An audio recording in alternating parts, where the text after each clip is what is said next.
Surf4cars. C-O-Z-A.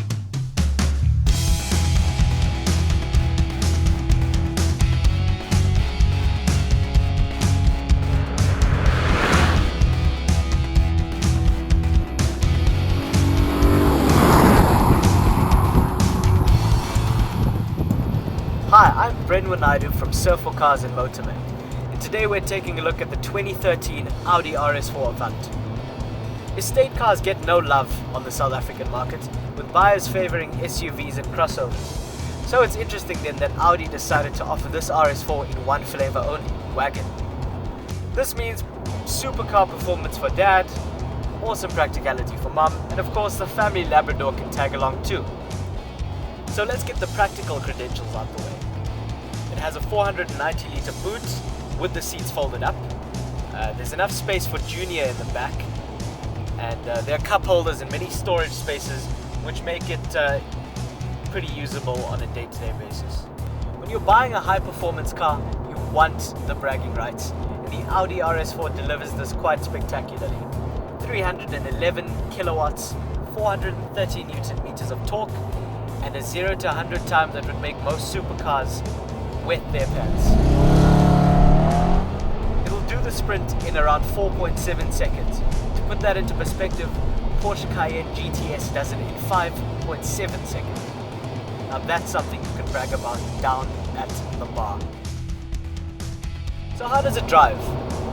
Well, as you'd expect, it sticks to the road with resolve thanks to Audi's Quattro all-wheel drive system, which pegs any hopes of tail sliding excitement.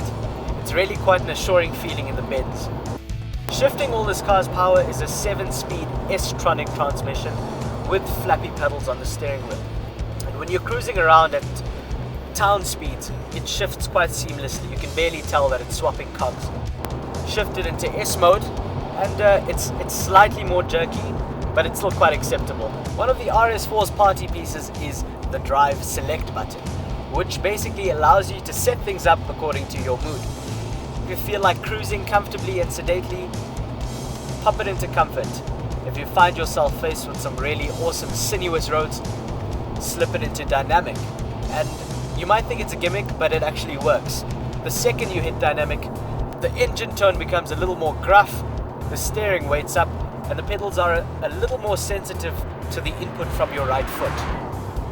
Audi have become known for making the best interiors in the business. And although the A4 has been around since 2008, things inside here still feel very contemporary. Everything is solid, and all the switches feel as though they'd endure many years of use and abuse.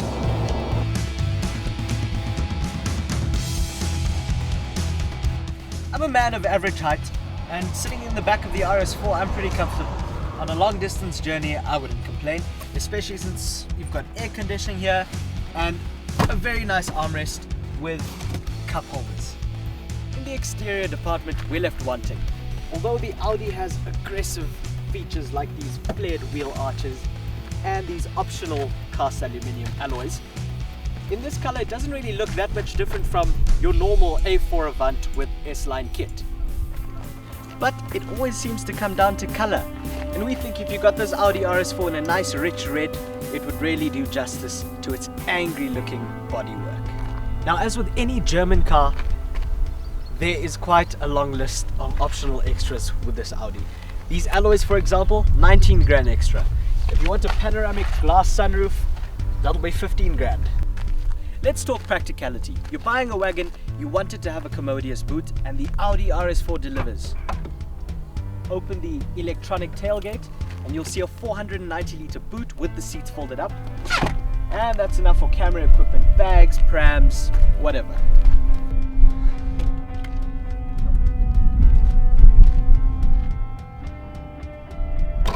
Ergonomically, it's faultless. I mean, you're sitting very comfortably, all your switchgear is in easy reach, and of course you've got Audi's multimedia interface, which is the equivalent to BMW's iDrive system, which basically puts all the car's functions at your fingertips thanks to one little knob on the center console.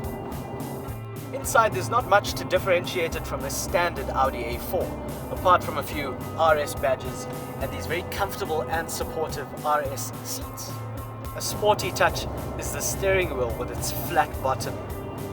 Mention the RS AMG and M Power badges and you're guaranteed to elicit some debate among the fanboys.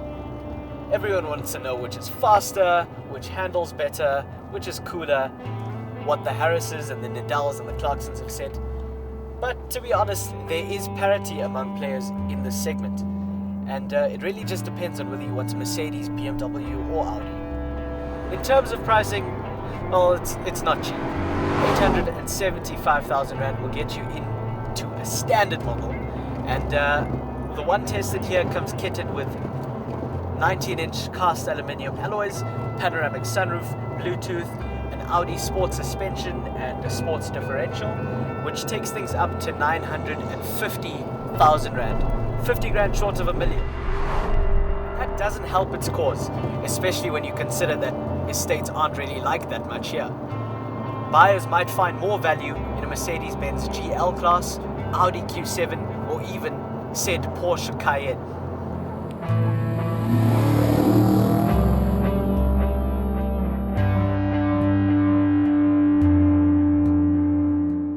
Catch us on Facebook, Google+, Twitter, and of course YouTube. Until the next one, drive safe. Surf4cars. Surf4cars.